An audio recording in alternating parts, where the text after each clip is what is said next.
एवं Jain model public school Palam Delhi. पुत्र engineer Piyush Jain, पुत्रवधू शिखा जैन, पुत्र डॉक्टर चंद्रेश जैन, पुत्री इंजीनियर अंजू जैन, दामाद इंजीनियर अभिषेक जैन, पुत्री इंजीनियर संजू जैन, दामाद इंजीनियर संजीव जैन, पुत्री डॉक्टर हेमा जैन, दामाद डॉक्टर संजीव, पुत्री इंजीनियर रचना जैन, दामाद इंजीनियर अखिल अग्रवाल, पुत्री इंजीनियर सपना जैन, इंजीनियर दामाद प्रांशुल जैन, श्री शिखर चंद जैन, श्रीमती मंजू जैन, श्री नरेंद्र कुमार जैन, श्रीमती मधु जैन, पुत्र पुत्रवधू नितिन, श्वेता जैन, नितेश जैन, अर्चना जैन, निखिल, सान्या जैन, पौत्री परी सिया। पौत्र पर्व महावीर नगर जयपुर।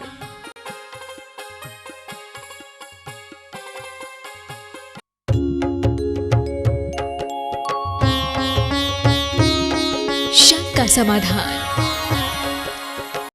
जय बोलिए देवादिदेव आदिनाथ भगवान की जय जय जय।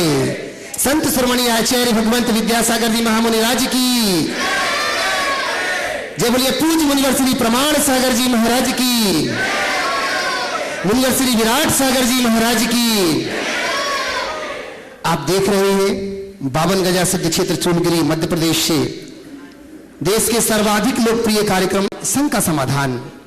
आज के इस कार्यक्रम को प्रारंभ करें इसके पूर्व पारस चैनल, जिनवाणी चैनल एवं प्रामाणिक ऐप के माध्यम से देश विदेश दूर स्थित में बैठे उन सभी श्रद्धालुओं की ओर से पूज्य मुनिश्री के चरणों में त्रैबार नमोस्तु नमोस्तु नमोस्तु निवेदित करते हैं। बंधुओं, पूज्य मुनिवर के आशीर्वाद से, मुनिश्री की प्रेरणा से बाढ़ पीड़ितों के लिए देश से अनेक लोगों ने अपनी सहायता देने की घोषणा की है। मैं उनके नाम का उल्लेख यहां पर कर रहा हूं। बंधुओं, 1,03,000 रुपए की राशि आचार्य श्री निर्भय सागर जी महाराज जो कि अंकुर कॉलोनी में विराजमान है, उनकी प्रेरणा से 1,03,000 रुपए की घोषणा हुई है। बहुत बहुत धन्यवाद अंकुर कॉलोनी सागर से। बंधुओं, 70,400 रुपए की राशि आदिनाथ दिगंबर जैन मंदिर समाज हबीबगंज द्वारा श्रीमती हीरामणि विजय कुमार जी काशीवाल भोपाल के द्वारा हुई है। जोरदार ताली बजाकर उनका अभिनंदन करते हैं। 70,000 रुपए की राशि दिगंबर जैन समाज जतारा टीकमगढ़ वालों ने कोई घोषणा की है, उनके लिए बहुत बहुत धन्यवाद।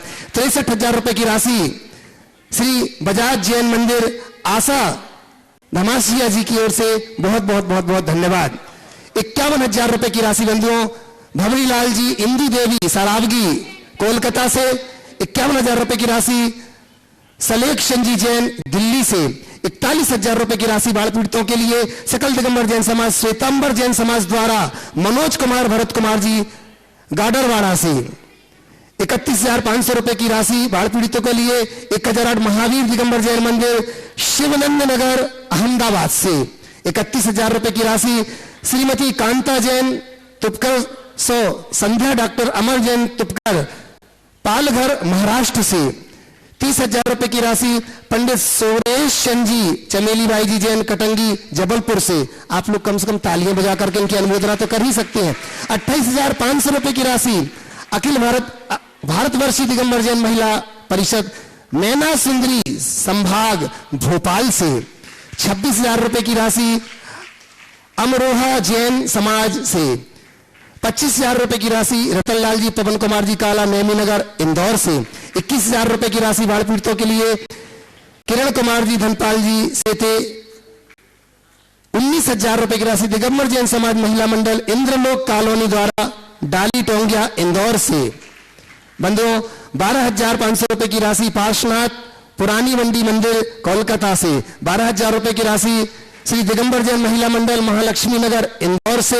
और 11,000 रुपए की राशि देने वाले बहुत सारे लोग हैं जिनके नाम की घोषणा मैं यहां पर कर रहा हूं। निर्मला जी गोधा, भाई श्री भूपेंद्र जी गोधा, ये दोनों, इन दोनों की आंखें नहीं है, फिर भी इन्होंने बाढ़ पीड़ितों के लिए अपनी ओर से घोषणा, जोरदार ताली बजाकर इनके लिए जरूर अनुमोदना करें। खरगोन से बंधुओं दीपक कुमार जी जैन, विभा जैन कासलीवाल कल्याण भवन इंदौर से, इन्होंने 11,000 रुपए की घोषणा तो की है। साथ ही साथ यहां जो शिविर लगेगा उस शिविर में जितनी भी केसर लगेगी वो सारी की सारी केसर उन्होंने अपनी ओर से घोषणा की है। मैं एक बार निवेदन करूंगा वो अपनी स्थान पर खड़े होकर के उनकी अनुमोदन करेंगे। बंधुओं, सुरेश जी जैन, श्रीमती सुनीता जैन दिल्ली वालों ने भी 11,000 घोषणा। दिगंबर जैन महिला मंडल लामिया खातून श्याम जी से, श्रीमती सुरेखा प्रदीप जैन उस्मानापुर अहमदाबाद से, श्री प्रमोद जैन अमेठ जैन दिल्ली से और श्रीमती सरिता जैन झांसी से। बंधुओं और बहुत सारे लोगों ने घोषणा की है। श्रीमती चंदाबाई जी, हीरालाल जी गोदा, लम्मी कर काकी रतलाम से, बहुत सारे लोगों के नाम और हैं जिन्होंने और भी राशि दी है। उन सब की अनुमोदना करती है, जोरदार ताली में जाकर के अभिनंदन करते हैं। बंधुओं साथ ही सागर सीमेंट पाइप इंजीनियर सागर से इन्होंने 51,000 रुपए की घोषणा की। यहां पर बैठे हुए जोरदार ताली बजाकर इनका अनुमोदन करते हैं। एक अपने स्थान पर एक बार खड़े हो जाएं। राजा भैया, ऋतुराज जी, सुनील कुमार जी, श्री राजेश कुमार जी पटना सागर, इन्होंने 15,000 रुपए की घोषणा। विनोद कुमार जी शनमल सागर से, इन्होंने 11,000 रुपए की घोषणा। आशीष महेंद्र कुमार जी ने 11,000 रुपए की घोषणा। इन सब लोगों ने और बहुत छोटी छोटी राशि मिलाकर के 1,11,700 रुपए की एक साथ यहां पर घोषणा की है। उन सब के लिए बहुत बहुत धन्यवाद देते हुए अनुमोदन करते हैं। बंधुओं चंदेरी दिगंबर जैन समाज की ओर से 1,70,000 रुपए की घोषणा बाढ़ पीड़ितों के लिए हुई है। बहुत बहुत बहुत बहुत और साथ ही साथ उन्होंने भेज भी दी है। बहुत बढ़िया। बंधुओं इसी क्रम में जीव दया के लिए भी लोगों ने अपनी भावना बनाई है। श्रीमती ललिता इंदिरा देवी गंगवाल अजमेर राजस्थान से 11,000 रुपए की घोषणा। दिगंबर जैन समाज भवानी मंडी राजस्थान से 65,000 रुपए की घोषणा हुई है। बहुत बहुत धन्यवाद। कल्पना जैन उदयपुर से 11,000 रुपए की घोषणा। सुषमा अदिति अनिल कुमार जी, इनकी ओर से 21,000 रुपए की घोषणा। और महिला मंडल इंद्रलोक कॉलोनी द्वारा डाली टोंगिया हस्ते इंदौर से 20,000 रुपए की घोषणा हुई है। बहुत बहुत धन्यवाद देते हैं इनके लिए। एक बार पुनः इन सब के लिए ताली बजा करके अभिनंदन करते हैं।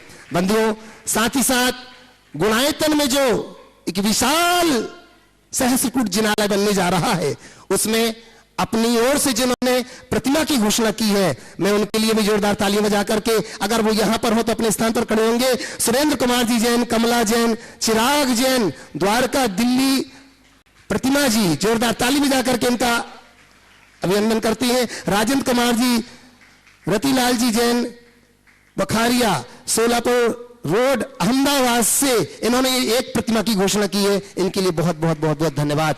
बंधुओं हमारे बीच में गुणायतन ट्रस्टी डॉक्टर कल्पना जतिन शाह धुलिया से हमारे बीच में है। मैं निवेदन करता हूं कि वो यहां पर पहुंचे और उनका अभिनंदन कर रहे हैं। मैं साथ ही यहां पर बुला रहा हूं इंद्रजीत जी से कि आइएगा, इनका अभिनंदन करेंगे। जीव दया के लिए श्री दिगंबर जैन समाज महिला मंडल इंद्रलोक कॉलोनी ठीक 20,000 रुपए की घोषणा हो चुकी है। बहुत बहुत धन्यवाद। मैं निवेदन करता हूं भाई इंद्रजीत से आइएगा, इनका अभिनंदन करेंगे। डॉक्टर कल्पना जतिन शाह धुलिया महाराष्ट्र से।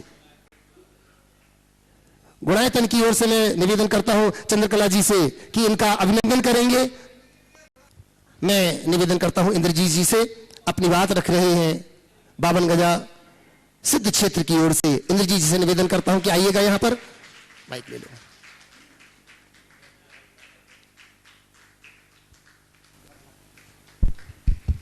गुरुवर नमोस्तु नमोस्तु नमोस्तु। गुरुवर अभी हम घोषणाएं सुन रहे थे। महाराष्ट्र और केरला में, कर्नाटक में जो बाढ़ आई और उससे जो लोग आहत हुए, उन सभी परिवारों को मदद पहुंचाने के लिए पूरे भारत से नहीं विदेशों से भी हमें मदद मिली। मैं सबसे पहले तो आपका धन्यवाद दूंगा कि 52 गजा ट्रस्ट के मंच से ये सारी चीजें आपने की। मैं आपका बहुत आभारी हूं। मैं उनका भी आभारी हूं जिन्होंने इतनी मदद यहां पर पहुंचाई है और लाटाप मदद दी है और लाटाप मदद अभी भी दे रहे हैं। वो सब बहुत ही धन्यवाद के पात्र हैं। मैं उनका भी धन्यवाद करूंगा जिन्होंने इस मदद को प्राप्त करने के लिए रात और दिन टेलीफोन अटेंड किए, उन लोगों को मार्गदर्शन दिया। गुरुवर इस दरमियान हमें बहुत सारे अनुभव हुए। हमने लोगों से बात की, सभी श्रद्धालुओं से बात की। अनुभव के दरमियान ऐसा प्रतीत हुआ कि ऐसे ऐसे लोगों ने डोनेशन हमें दिया है जिसकी कल्पना नहीं कर सकते। जिनको मदद की आवश्यकता है उन लोगों ने मदद दी। जैसे अभी भाई साहब ने एक नाम बोला, खरगोन का श्रीमती निर्मला जी और उनके भाई साहब हैं भूपेन जी, उन्होंने मदद की। और देखिए वो ब्लाइंड है, अंधे हैं, फिर भी वो मदद कर रहे हैं, तो वो भी बहुत धन्यवाद के पात्र हैं। आप जरा उनके सम्मान में तालियां बजाएं। ऐसे अनेक शख्स है। गुरुवर मैं एक शख्स की बात आपसे करना चाहूंगा। मेरी कुछ दिन पहले उनसे बात हुई, बॉम्बे के रहने वाले, आपके अनन्य भक्त हैं। उन्होंने कहा भाई साहब मैं 51,000 रुपए आपके बैंक खाते में डाल रहा हूं, तो आपका क्या प्रोसीजर है। मैंने बता दिया कि हम लोग किस तरीके से उन लोगों को मदद करेंगे। इसके बाद उन्होंने कहा कि मैं गुरुदेव का भक्त हूं और सदैव ही बोले मैं गुरुदेव के प्रवचन सुनता हूं। अभी इन्होंने जो प्रेरणा स्रोत ये मंच से घोषणा की है, इसमें कई लोग दे रहे हैं। मैं एक छोटा सा आदमी हूं, मेरा नाम नहीं बताऊंगा, लेकिन मैं कल 11 लाख रुपए बैंक में डाल रहा हूं। आप ये बात गुरुदेव को मत बताना। गुरुदेव ये वो शख्स थे, उनके जब ये बात मैंने सुनी कि 11 लाख रुपए दे रहे हैं और नाम नहीं बताना है, ये पहले शख्स थे जिनका सबसे बड़ा डोनेशन हमारे पास आया। तो मैंने उनसे बहुत निवेदन किया, भाई साहब आपका नाम बता दीजिए, आप कौन बोल रहे, 11 लाख रुपए की राशि दे रहे हैं आप। तो हम गुरुदेव से निवेदन करेंगे आपके लिए कुछ 2 शब्द आशीर्वचन में बोलेंगे। वो बोले नहीं भाई साहब, मैं गुरुदेव से कुछ मत बोलना, मेरे 11 लाख रुपए आप जमा कर देना और बाढ़ पीड़ितों को जो वास्तव में इसके मोहताज है उन लोगों को पहुंचा देना।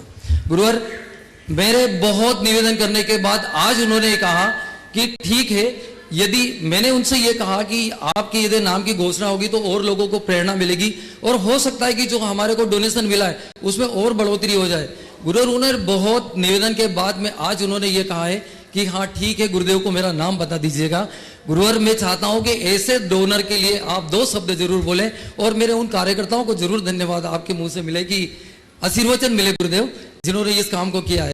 देखिए, नमस्ते गुरुवर। बाढ़ की ये जो त्रासदी है ये एक प्रकार से राष्ट्रीय आपदा है और पूरी मानवता के लिए बड़ी विकट त्रासदी है।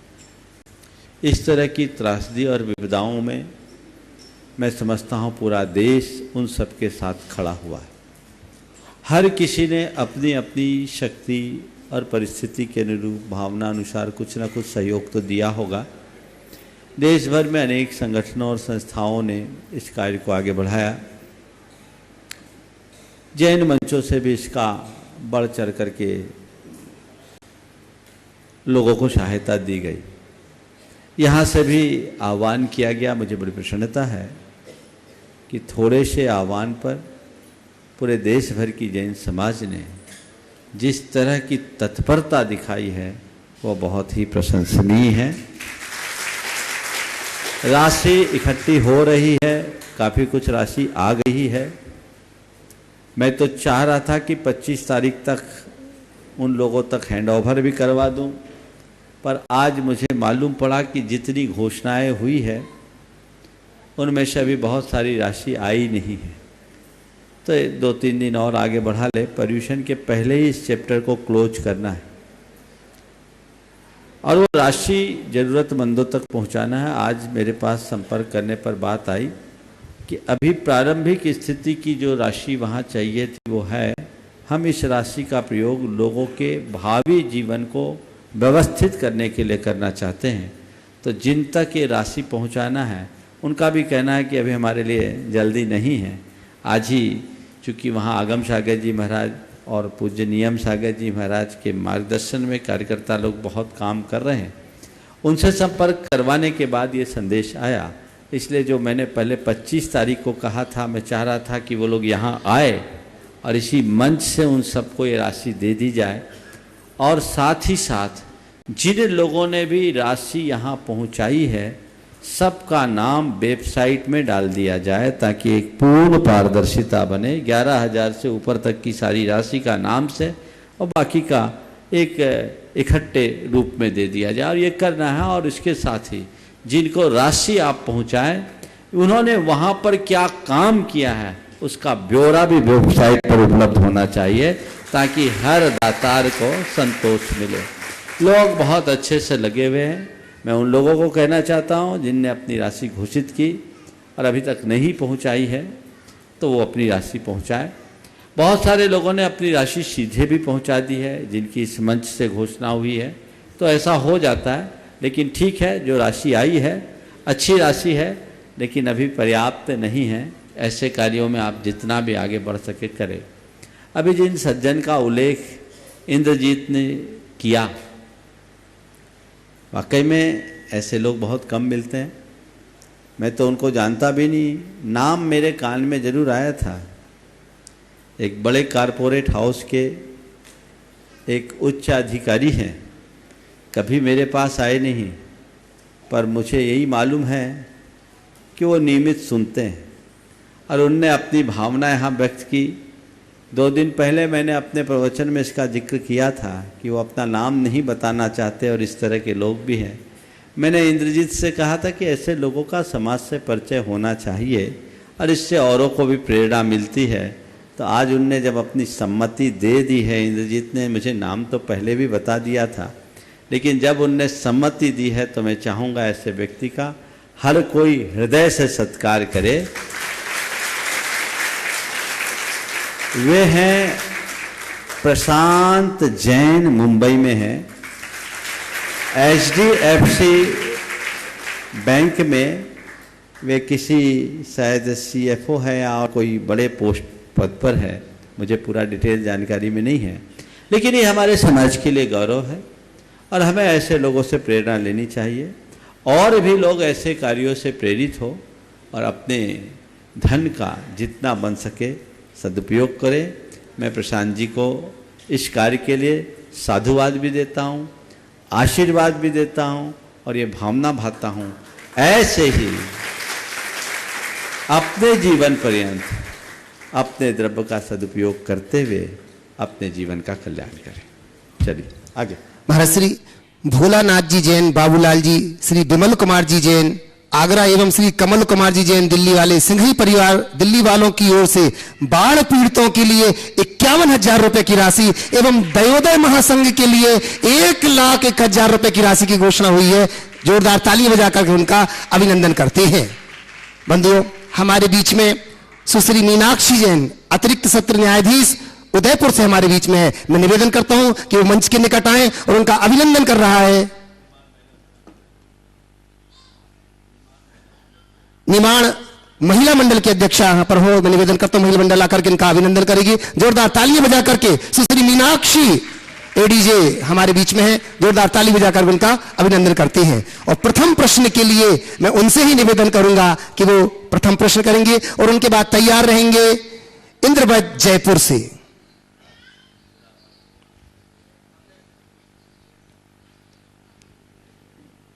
अभिनंदन कर रहे हैं, माइक पहुंचाइए। सुश्री मीनाक्षी जैन अतिरिक्त सत्र न्यायाधीश उदयपुर से अपना प्रश्न भी महाराज श्री के चरणों में रख रही हैं और इंदिरा जी वज जयपुर से तैयार रहेंगी।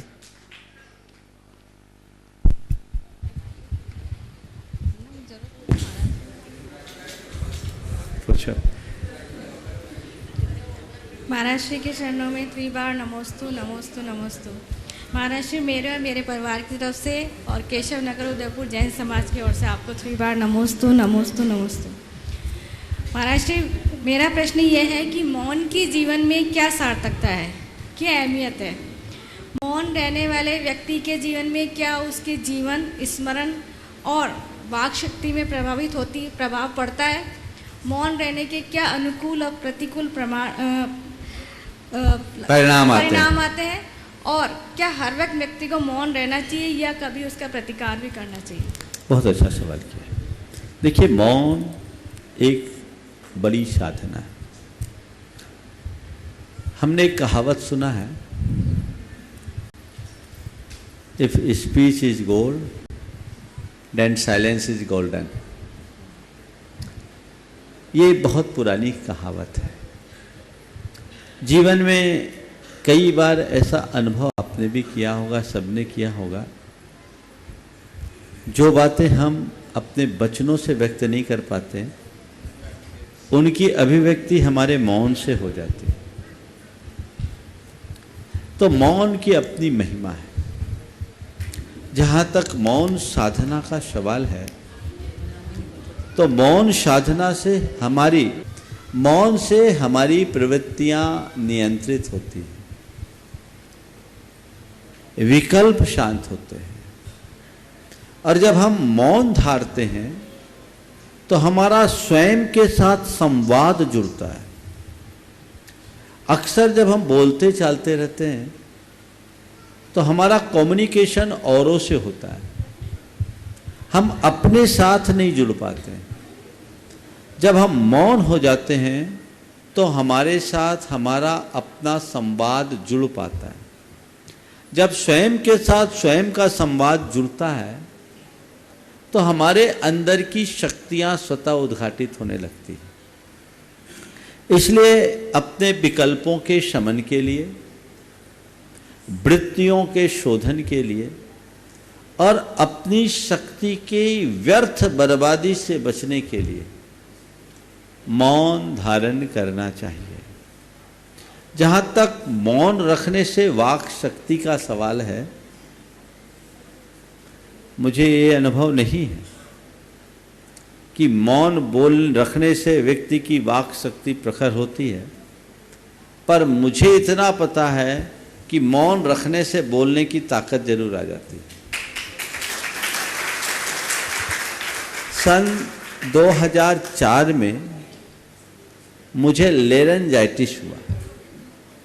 एक रात क्रैशर में रुक गया, ये जो गिट्टी वाली क्रैशर होती है, पूरा एरिया क्रैशर का था। रात भर डस्ट से बड़ा गहरा इन्फेक्शन हो गया।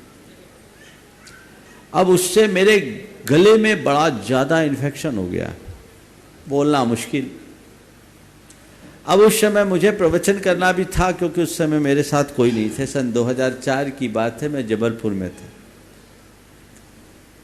तो डॉक्टरों ने कहा आपको मौन रहना होगा। मैंने तय किया कि प्रवचन में जाने के 2 मिनट पहले मौन खोलूंगा और प्रवचन करते ही मौन हो जाऊं। आप सबको ये बताऊं, वो 23 घंटे का मौन रहता था मेरा। 1 घंटा में प्रवचन करता था, लेकिन उस 23 घंटे के मौन का परिणाम ये निकला कि मैं 1 घंटा धारा प्रवाह बोलने में समर्थ हो जाता था। तो ये इस बात का द्योतक है कि मौन रहने से बोलने की ताकत तो आती है। आप लोगों को भी अनुभव होगा, जब गले में तकलीफ होती है तो डॉक्टर बोलता है भैया थोड़ा मौन हो जाओ, यानी अपना गला व्यर्थ में मत थकाओ। तो मौन एक साधना है।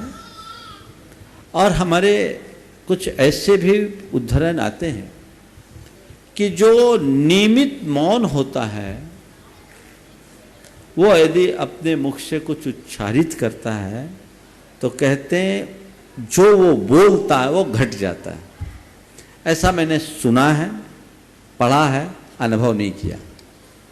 आपने कहा क्या हर स्थिति में मौन रहना उपयुक्त है या कभी बोलना भी उचित है? तो हमारे शास्त्रों में कहा कि स्वयं पर यदि कोई विपत्ति आए तो मौन हो, जहां पाप की संभावना हो वहां मौन हो, लेकिन धर्म नाशे क्रिया ध्वंसे संवित्तो तत्व विप्लवे अपृष्टैरपि वक्तव्यम जिन सिद्धांत सुरक्षणे।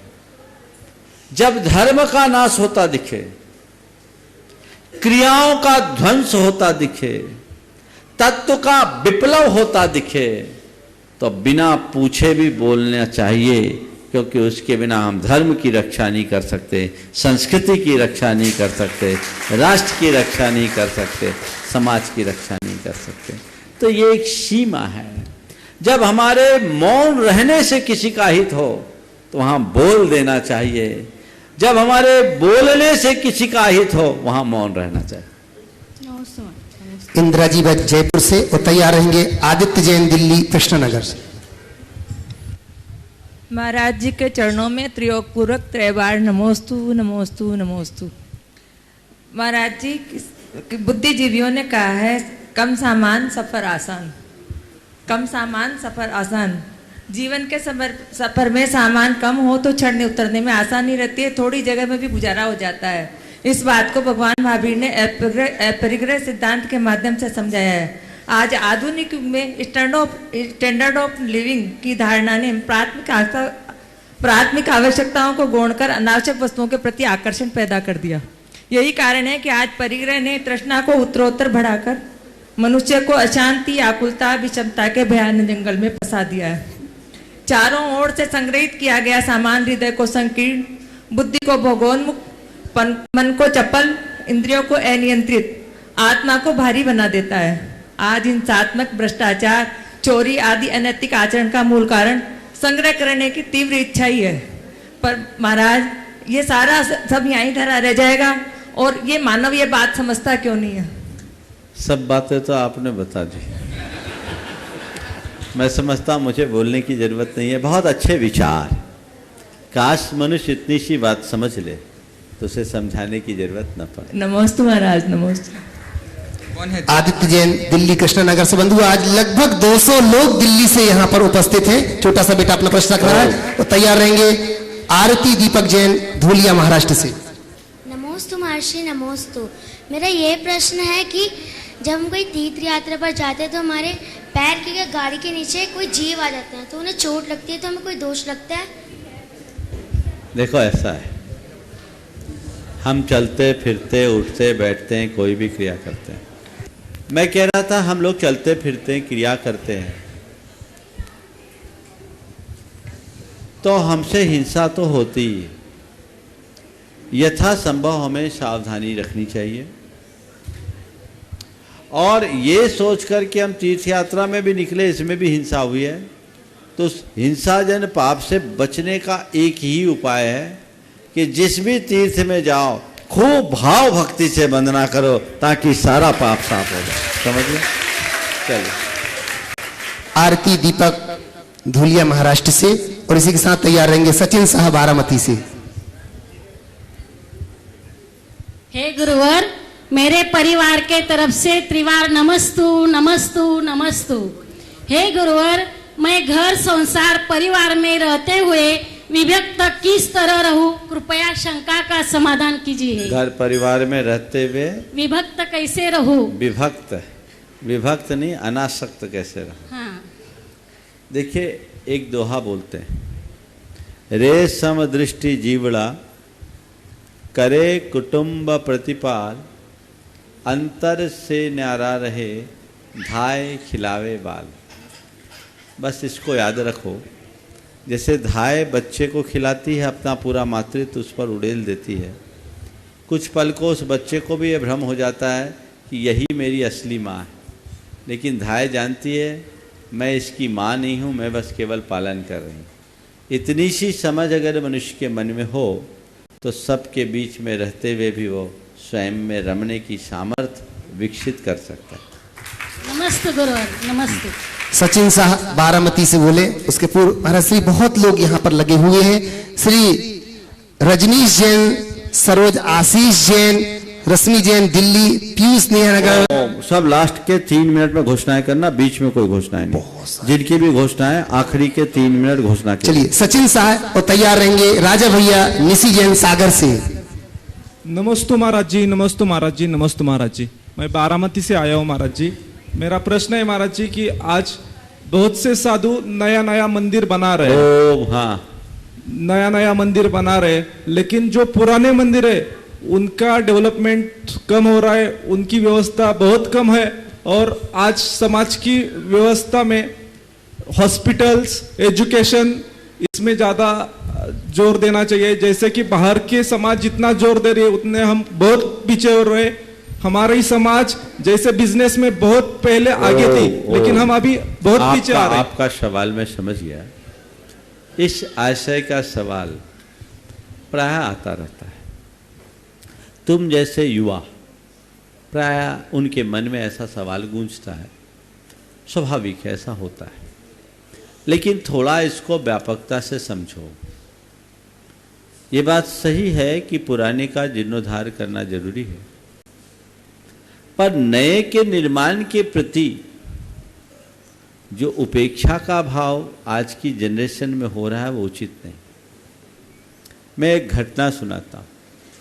सन 1988 में साहू अशोक कुमार जैन गुरुदेव के चरणों में उपस्थित थे। जबलपुर की बात है, मड़ियाजी में। मैं उन दिनों गुरु चरणों में था। उन्होंने गुरुदेव से कहा कि गुरुदेव, आजकल नए नए मंदिरों का निर्माण हो रहा है, जबकि नए के निर्माण की अपेक्षा पुराने का जीर्णोद्धार पहले होना चाहिए। गुरुदेव ने कहा पुराने का जीर्णोद्धार होना चाहिए। तो उन्होंने कहा महाराज जी, पुराने के जीर्णोद्धार में तो पुण्य भी अधिक है। तो गुरुदेव ने कहा पुराने के जीर्णोद्धार में पुण्य अधिक है। तो गुरुदेव, आपके नाम की एक विज्ञप्ति जारी करा दूं कि नए के निर्माण की जगह पुराने का जीर्णोद्धार कराएं। इसमें पुण्य अधिक है। गुरुदेव ने कहा कि साहू जी कराना है तो करा दो, लेकिन मेरे एक सवाल का जवाब दो। आपके कपड़े फट जाएंगे तो कितनी बार रफू करवा करके पहनोगे?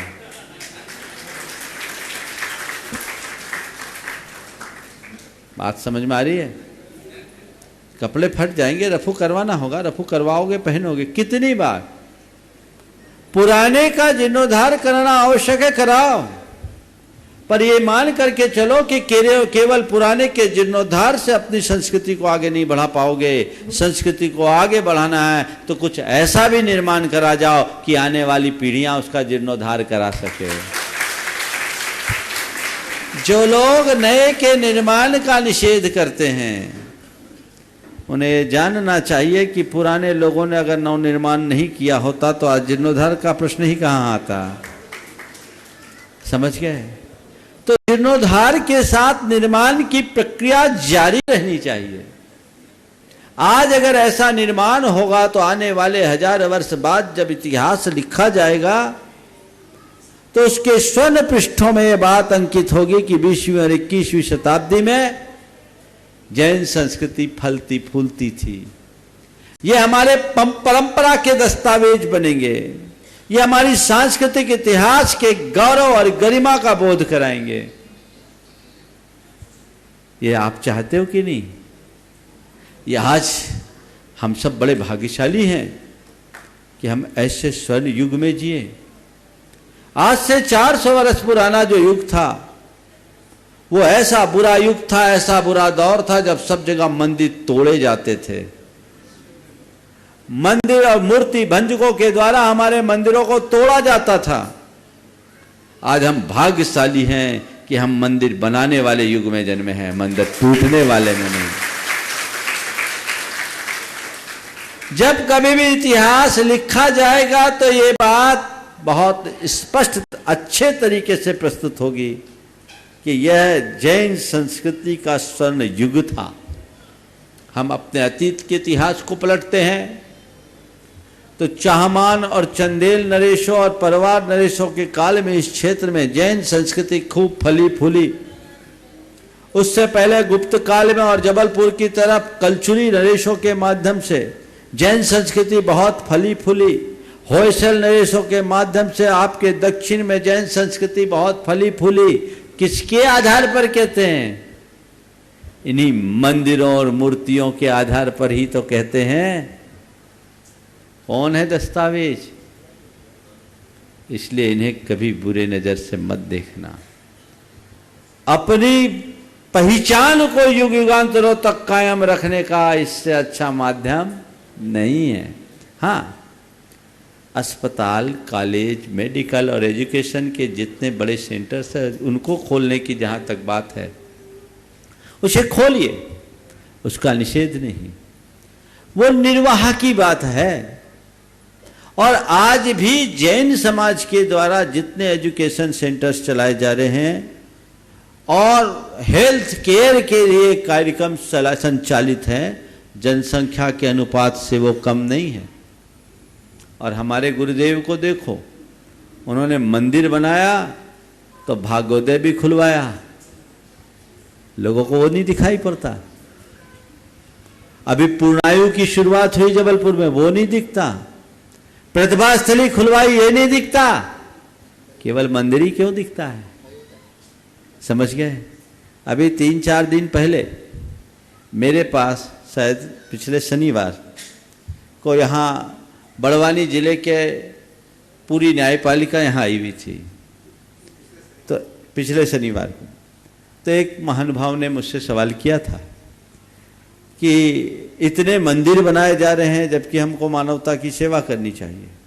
तो मैंने कहा आज जो बाढ़ की विभीषिका में जो मानवता की सेवा हो रही है, आप जाकर देखना, सबसे ज्यादा मंदिरों से ही हो रही है।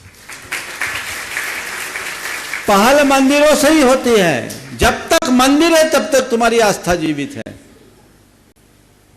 आज किसी के प्रति दया करुणा का भाव भी तुम्हारे हृदय में तब आता है जब तुम धर्म से जुड़े हो। आज मंदिरों से आह्वान किया गया, करोड़ों रुपया पहुंच गया। वो पहुंच रहा है, लोग दे रहे हैं, किसके बल पर? तो इन्हें नकारात्मक दृष्टि से मत देखना। मैं समझता हूं शायद ये तुम्हारा अंदर का अपना सवाल हो, ये कोई जरूरी नहीं, लेकिन ये सवाल अक्सर लोग उठाते हैं, इनकी आलोचना करते हैं, उनको इनका ही खर्चा दिखता है और बाकी जो फिजूल का खर्चा वो नहीं दिखता। शादी विवाहों में होने वाले फिजूल खर्च उनको खर्च नहीं दिखते, राजनीतिक रैलियों में होने वाले खर्च उनको खर्च नहीं दिखते, व्यर्थ के आडंबरों के निमित्त होने वाले खर्च उन्हें खर्च प्रतीत नहीं होते, केवल इनमें ही उन्हें खर्च दिखता है। बात समझिए, जो सार्थक है उसके व्यय के लिए कभी सोचना नहीं चाहिए और जो व्यर्थ है वहां एक पाई भी नहीं लगाना चाहिए। इसलिए ये एकांतिक धारणा है कि मंदिर बनाने से क्या होगा। अरे हम तो उस संस्कृति में पले हुए लोग हैं जहां खुद रूखी रोटी खाकर भगवान के आगे घी की जोत जलाने की परंपरा है। हमारी पहली प्राथमिकता तो वो है, ये हमारी पहचान है। हमने अर्थ से ज्यादा परमार्थ को महत्व दिया है, इसलिए इसे कभी भुलाया नहीं जा सकता। भरत चक्रवर्ती ने सोने का महल नहीं बनाया था, सोने का मंदिर बनाया था। हमारा वो आदर्श है। और रावण ने सोने की लंका बनाई थी, भरत चक्रवर्ती ने सोने का मंदिर बनाया। आज उसके नाम से भारत हो गया, भरत अमर हो गया। और रावण ने सोने की लंका बनाई, वो लंका धू धू करके जल उठी। ये उदाहरण हमारे सामने है। तो वस्तु स्थिति को समझिए, इन बातों को लोगों तक ठीक तरीके से पहुंचाने की जरूरत है। और एक बार की बात है, ये चूंकि बहुत ऐसा मुद्दा है इसलिए मैं चाह रहा हूं कि आज इसको क्लियर ही कर देना चाहिए। एक सज्जन मेरे पास आए, आज से करीब 15 साल पुरानी बात है। महाराज जी, आजकल मंदिरों का बहुत निर्माण हो रहा है, आचार्य महाराज भी मंदिरों के निर्माण में बड़ी रुचि लेते हैं। महाराज जी, मंदिर के निर्माण की अपेक्षा तो स्कूल खोलना चाहिए, कॉलेज खोलना चाहिए, हॉस्पिटल खोलना चाहिए। एक संपन्न व्यक्ति थे। मैंने कहा हाँ भाई, स्कूल कॉलेज और हॉस्पिटल खोलना चाहिए, बिल्कुल खोलना चाहिए।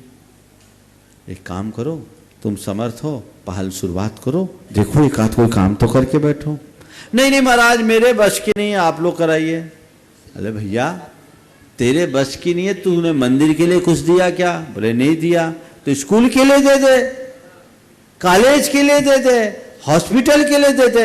नहीं महाराज, अभी मेरी अनुकूलता नहीं है। तो बोले मुंह क्यों चला रहा? ये निकम्मे लोग हैं जिन्होंने जिंदगी में कुछ किया नहीं।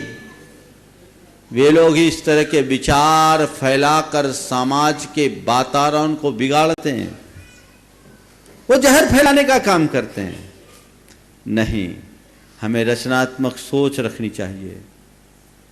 अगर चामुंड राय ने गोमटेश बाहुबली की स्थापना नहीं की होती तो 1000 साल से जो दिगंबरत्व का गौरव है वो हम सबके बीच में कहां होता। कभी विचार किया इन सब चीजों के लिए? तो ये है। और जैनियों के तो खून में इस तरह की बातें हैं। धर्म के लिए, मंदिरों के लिए, मूर्तियों के लिए जितना पैसा लगाते हैं, जब कभी भी राष्ट्र पर कोई आपत्ति आती तो सबसे पहले आगे आने वाला जैन ही होता है। ये भी तुमने देखा होगा। अभी बाढ़ पीड़ितों के सहायता के लिए आह्वान जैन गुरुओं ने ही किया, अन्य किन गुरुओं से सुना तुमने? पहले बताओ। हाँ, तो तुम्हारा सीना गौरव से तन जाना चाहिए। हम धर्म के लिए समर्पित है तो राष्ट्र के लिए भी समर्पित है, मानवता के लिए समर्पित है। जब जरूरत हो करेंगे। राष्ट्र पर आपदा आई, भामाशाह ने अपना खजाना खोल दिया, ये जैन की परंपरा है। इसलिए ऐसी बातें मत सोचो, व्यापकता से सोच करके चलो और उसके अनुरूप कार्य करो। मैं समझता हूं तुम तो कन्विंस हो ही गए होगे और तुम्हारे निमित्त से अनेकों का दिमाग ठीक हुआ होगा। राजा भैया निशी जैन सागर से गुणायतन ट्रस्टी और तैयार रहेंगे निर्मल कुमार जी, विजय कुमार जी सरावगी, शिरोमणि संरक्षक गुणायतन, जो कल के पुण्यार्जक भी है मांगलिक क्रियाओं के। नमोस्तु नमोस्तु नमोस्तु गुरुदेव। आज एक काम करो, रूटीन वाले सबको गौन कर दो, टाइम हो गया है, नए को बुला। हाँ, नमोस्तु नमोस्तु नमोस्तु गुरुदेव। मेरे और मेरे परिवार की तरफ से, भाग्योदय तीर्थ की तरफ से और वहाँ पे निर्माणाधीन मंदिर की कमेटी की तरफ से, दयोदय की तरफ से, काकागंज की तरफ से और चौदन भाई मंदिर जैन मंदिर। हाँ, जल्दी सवाल कर लो, आशीर्वाद। नमोस्तु नमोस्तु। हाँ। महाराज जी, प्रश्न तो बहुत पुराना है लेकिन उसको पुनरावृत्ति कर रहा हूँ और चाहूँगा कि थोड़ा सा आप उसका मार्गदर्शन दें। महाराज जी, मंदिरों में हम सभी लोग जोर जोर से पूजा करते हैं, गाते हैं, नाचते हैं, बाजे बजाते हैं, जिससे कि दूसरे लोगों को व्यवधान होता है। इस संबंध में आप थोड़ा सा मार्गदर्शन प्रशस्त करें ताकि व्यवधान ना हो। देखिए, मंदिरों में पूजा भक्ति हमें इस तरीके से करना चाहिए जिससे किसी को व्यवधान ना हो, और अगर इस तरह का व्यवधान होता है तो हमारे लिए अंतराय आता है। पर इसमें एक समस्या है, कुछ लोगों को मौन से पूजा करने में आनंद आता है, कुछ लोगों को गा बजा कर करने में आता है। और समस्या तब खड़ी, भैया कलकत्ता वाले एक साथ खड़े हो जाओ मौन पूर्वक। तकलीफ उनको होती है, तब होती है जब एक ही वेदी है, तो क्या करे? तो उसका दो सॉल्यूशन है। पहला सॉल्यूशन तो यह है कि सामूहिक पूजन कर ली जाए, उसका टाइम फिक्स कर लिया जाए, जितने लोग बोल के करने वाले वो उस टाइम में आ जाए और जिनको शांति से करना है वो बाद वाले टाइम में आ जाए। और ऐसा नहीं है इंडिविजुअली आपको करना है तो आप अपना शेड्यूल बदल लो। मैं गोटे गांव में था, वहां एक बमोरिया जी थे। वो जब मैं आहार करके आता तो उनकी पूजा चलती, बड़ी मधुर लय में पूजा करते थे। प्रायः वो सप्ताह में एक नई पूजा बना लेते थे, स्वरचित पूजाओं से मधुर स्वरों में भगवान की पूजा करते। कई कई बार तो ऐसा होता कि मैं लोगों को चुप करके उनकी पूजा सुनता था। गर्मी का समय, 46 टेम्परेचर, तो भी उनकी पूजा लगभग 11 साढ़े 11 बजे तक चलती। उसके बाद मुंह में पानी डालते। मैंने उनसे पूछा, आप इतने लेट पूजा में क्यों आते हैं? बोले, महाराज मैं अपने और भगवान के बीच में कोई व्यवधान नहीं चाहता। महाराज मेरा गाए बजाए बिना मन लगता नहीं, और भीड़ में गाने बजाने की आजादी नहीं। तो मैं समझता हूं जब भीड़ खत्म हो जाए, मैं रहूं भगवान रहे, आप भी आहार को निकल जाते तो यहां कोई नहीं रहता, तो मैं करता हूं। तो अगर तुम्हारी ये स्थिति है तो तुम्हें ये तो विवेक रखना चाहिए। सामान्य सी कर्सी की बात है, अगर इतना विवेक रखेंगे तो कहीं दुविधा नहीं होगी। हाँ बोलिए। नमोस्तु गुरुदेव। हाँ, 2 लोग पूछो बस कलकत्ता से। कलकत्ता से अग्रवाल जैन समाज कलकत्ता से सभी लोग एक साथ खड़े हुए हैं और प्रश्न रख रहे हैं। कलकत्ता अग्रवाल समाज की तरफ से त्रिपालगंज नमोस्तु नमोस्तु नमोस्तु। महाराज श्री नेमिनाथ भगवान की राजुल देत ही, उनका मोक्ष या मुक्ति कहाँ से हुई और उनका जीव अभी कहाँ है? देखिए, बात बिल्कुल सही है। भगवान नेमिनाथ की होने वाली पत्नी राजुल थी, लेकिन उनका विवाह नहीं हुआ और राजुल आयरिका बन गई। नेमिनाथ भगवान मुनि बनकर गिरनार में तपस्या करके मोक्ष गए। हमारे शास्त्रों के अनुसार राजुल आयरिका बनकर कठोर तपस्या कर स्वर्ग गई है और भावी जन्म में निर्वाण को प्राप्त करेगी। अग्रवाल समाज, खासकर जो फतेहपुर साइड की अग्रवाल समाज है, गर्ग गोयल गोत्री, उनकी कुल देवी के रूप में राजुल की मान्यता है। राजुल देवी को वो लोग अपनी कुल देवी के रूप में मानते हैं। ये परंपरा कब से जुड़ी ये मुझे नहीं पता, लेकिन मुझे ऐसा लगता है कि राजुल के माता पिता का नाम क्या था? राजुल के माता पिता का नाम क्या था जूनागढ़ में? अरे हाँ, शिवा देवी तो नेमिनाथ की माँ का नाम था। हाँ, उग्रसेन, उग्रसेन, और वो उग्रसेन है ना नाम, बामा देवी पार्श्वनाथ की माँ। अरे मैं बता रहा हूं। हाँ, चलो, उग्रसेन उनके पिता का नाम था। वो उग्रसेन कहीं ना कहीं अग्रसेन से जुड़ा होगा, और ये अग्रसेन अग्रवालों से जुड़ा होगा। ये मैं कल्पना कर रहा हूं, अभी इसको मैं तथ्यात्मक रूप से नहीं कह रहा हूं। तो उग्रसेन, अग्रसेन, अग्रसेन, अग्रवाल, या उग्र और अग्र जुड़ा हुआ है। तो कहीं न कहीं राजुल ने एक उच्च आदर्श प्रस्तुत किया, तो उनके अनुयायी जितने भी अग्रवाल लोग होंगे, उनकी राजुल के प्रति विशिष्ट निष्ठा और श्रद्धा के रूप में भाव प्रकट हुए, और उनने राजुल को एक देवी के रूप में मान्यता दे दी हो, तो इसमें कोई आश्चर्य की बात नहीं। हमारी 16 सतियों में राजुल का एक स्थान तो है ही, जिन्होंने महान तप प्रकट करके पूरी मानव जाति और नारी जाति के लिए एक विशेष आदर्श स्थापित किया। हाँ, बोलिए। देव के चरणों में मेरे पूरे परिवार की ओर से नमोस्तु नमोस्तु नमोस्तु। महाराज जी, मेरा प्रश्न ये है, हम लोग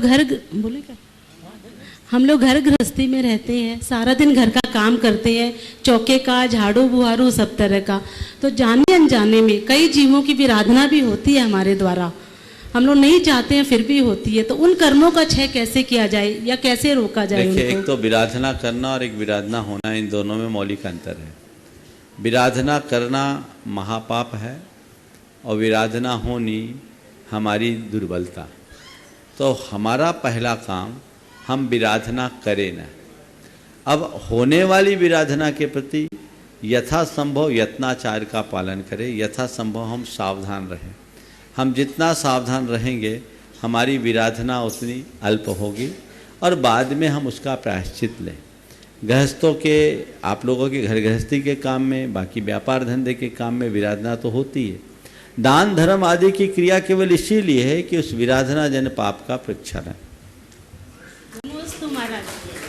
विभा दीपक कासलीवाल, विभा दीपक कासलीवाल इंदौर से, और तैयार रहेंगे सुनील बिलाला जी, संघ आराध्या बिलाला जी, प्रांतीय अध्यक्ष गुणायतन मालवा से, ट्रस्टी गुणायतन।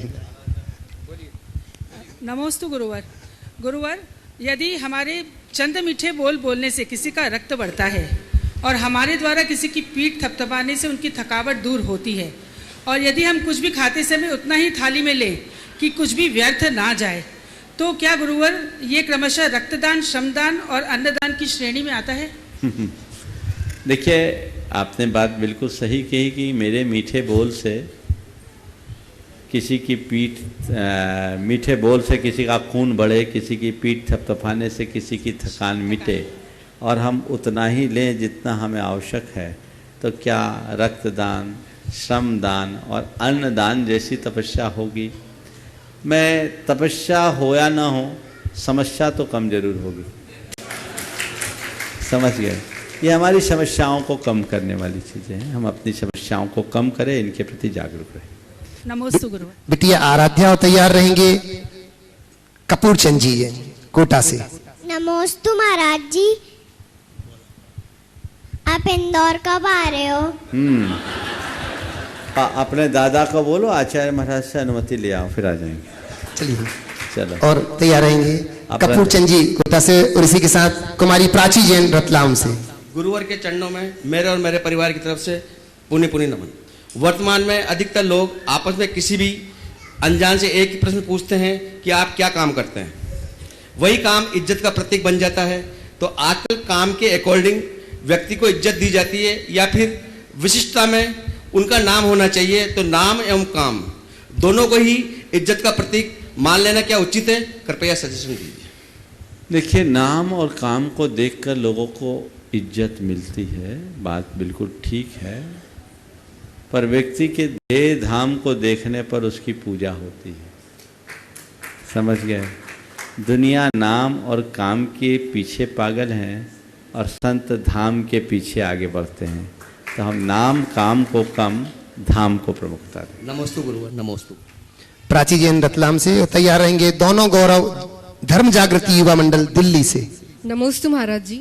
महाराज जी, कंठ दिया कोयल को तो रूप छीन लिया, रूप दिया मोर को तो इच्छा छीन ली, दी इच्छा इंसान को तो संतोष छीन लिया, और दिया संतोष संत को तो सांसारिक जीवन छीन लिया। महाराज जी, बहुत कुछ मिलता है और बहुत कुछ खो जाता है, तो एज एन इंडिविजुअल मुझे क्या मिला, मैंने क्या खोया, क्या पाया, ये मैं कैसे जानूं? बहुत अच्छा सवाल है। बहुत सारी चीज़ें मिलती है, बहुत सारी चीज़ें खोती है। आपने ये पूछा है मैंने क्या खोया, क्या पाया, इसे कैसे जानूं? इसका हमें खुद को आकलन करना होगा, कोई दूसरा नहीं। हम देखें कि मेरे अंदर कितनी अच्छाइयाँ उभरी और मैंने अपने बुराइयों का कितना समन किया। मेरी जितनी अच्छाइयों का उभार हुआ, समझ लेना उतना मैंने पाया, और मेरी बुराइयाँ जितनी शांत हुई मैंने उतना खोया। हाँ, दिल्ली वाले एक सवाल। हाँ, धर्म जागृति युवा मंडल दिल्ली से और तैयार रहेंगे अनूप सालू सिंघई कटनी से। नमोस्तु महाराज श्री। महाराज श्री, पूर्णता परिश्रम करने के बाद भी असफलता मिलती है तो क्या ये पुण्य का प्रताप है? अगर पूर्णता परिश्रम करने के बाद भी असफलता मिलती है तो क्या ये पुण्य का प्रताप है? अगर पुण्य का प्रताप है तो क्या परिश्रम से एक कदम आगे चलता है पुण्य? पूर्णतः परिश्रम करने के बाद भी असफलता मिलती है तो क्या ये पुण्य का प्रताप है? और यदि ये पुण्य का प्रताप है तो क्या परिश्रम से भी पुण्य एक कदम आगे चलता है? मुझे लगता है सवाल में कहीं चूक है। असफलता मतलब सफलता हम। हाँ, आपके प्रश्न को मैं रेक्टिफाई कर रहा हूँ। पूर्णतः परिश्रम करने के बाद जब कोई सफलता मिलती है तो हम इसे पुण्य का प्रताप मानते हैं। तो सफलता मेरे पुण्य के प्रताप से है या परिश्रम से? आपका सवाल यही है ना? नहीं महर्षि, असफलता के लिए असफलता मिलती है तो क्या हमारे किसी पाप कर्म का उदय होता है इसलिए असफलता मिलती है? हाँ, ये बोलो। देखिए, बात सही है।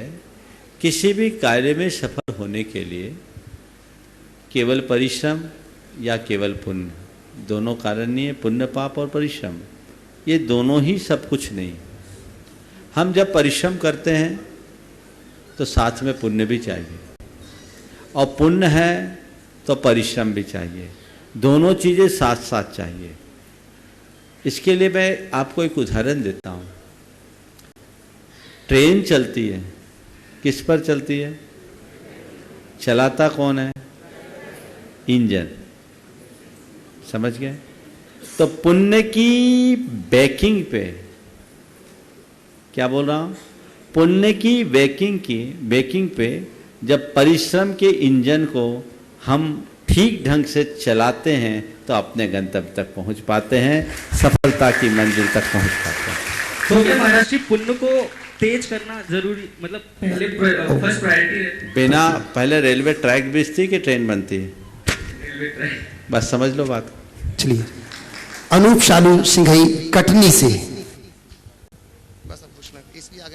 प्रातः स्मरणी गुरुवर को मेरा नमोस्तु। गुरुवर, जैसा कि जाप देते हैं अपन नमोकार मंत्र वगैरह की, अभी कुछ समय से सुनने में आ रहा है कि अपन चत्तारी मंगलम, अरहिंता मंगलम, सिद्धा मंगलम, पवज्जानी मंगलम तक की पूरी जाप करें। ये भी कर क्या फायदा होगा? ये भी कर सकते हैं। हमारे मंगल दंडक के साथ का जाप है। जाप जो भी हम करें, जो हमको बताया जाए उसके अनुरूप करें। चलो आगे।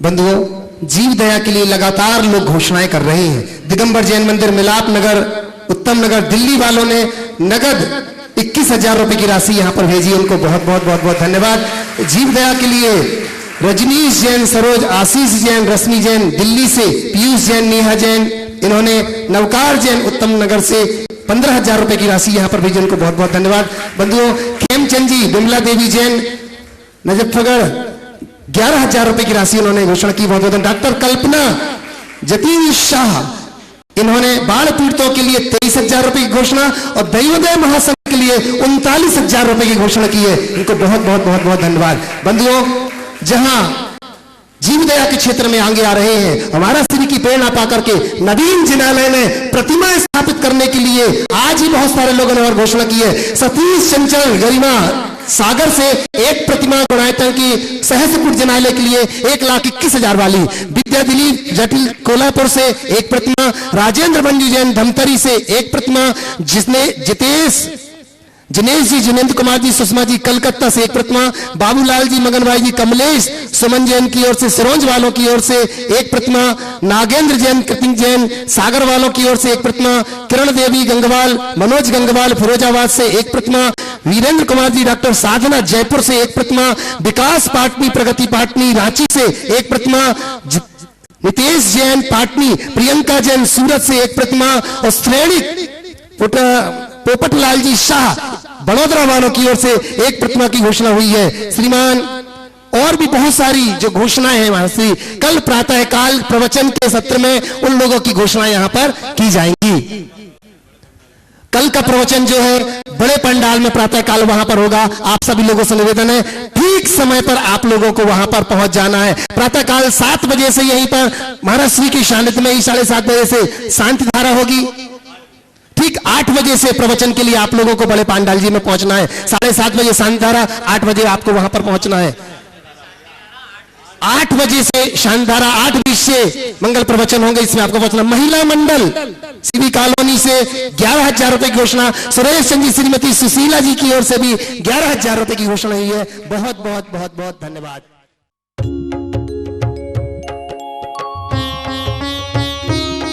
शक का समाधान। इस कार्यक्रम के पुण्यार्चक थे रमेश चंद्र जैन, रूपलता जैन, संस्थान मॉडल पब्लिक स्कूल एवं Jain model public school Palam Delhi. पुत्र इंजीनियर पीयूष जैन, पुत्रवधू शिखा जैन, पुत्र डॉक्टर चंद्रेश जैन, पुत्री इंजीनियर अंजू जैन, दामाद इंजीनियर अभिषेक जैन, पुत्री इंजीनियर संजू जैन, दामाद इंजीनियर संजीव जैन, पुत्री डॉक्टर हेमा जैन, दामाद डॉक्टर संजीव, पुत्री इंजीनियर रचना जैन, दामाद इंजीनियर अखिल अग्रवाल, पुत्री इंजीनियर सपना जैन, इंजीनियर दामाद प्रांशुल जैन, श्री शिखर चंद जैन, श्रीमती मंजू जैन, श्री नरेंद्र कुमार जैन, श्रीमती मधु जैन, पुत्र पुत्रवधू नितिन, श्वेता जैन, नितेश जैन, अर्चना जैन, निखिल, सान्या जैन, पौत्री परी सिया, पौत्र पर्व महावीर नगर जयपुर।